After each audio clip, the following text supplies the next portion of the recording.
Gelin. Ama ya çok bana gene direkt. Açık olma. Duvarını koyalım.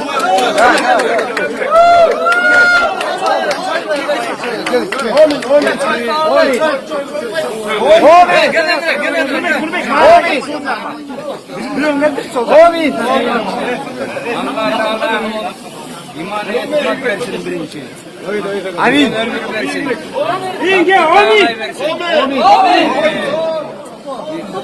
Bundan aradagi cho'ng iyiliklarga yetishgan. Amin. Bundan skromniy bo'lib, kichikbeyin bo'lib, o'zining ma'mulang bunday bo'lib desin. Sendan o'zgarish bo'lmasin senda. O'shanda Alloh taolo yaxshi ko'rib seni dag'i iyiliklar beraveradi. Aytmas keling.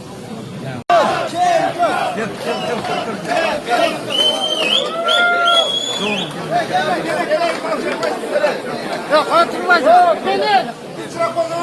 Ama ya çok bana gene direkt. Açık olma. Duvarını koyalım.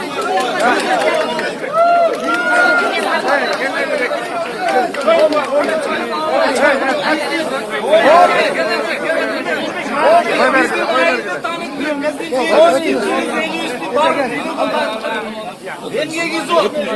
Egemenliğini Kırgız elinin var. 30 yıldan beri birinci mi var? Ben geldim. Tamam. Bundan aradagi Amin.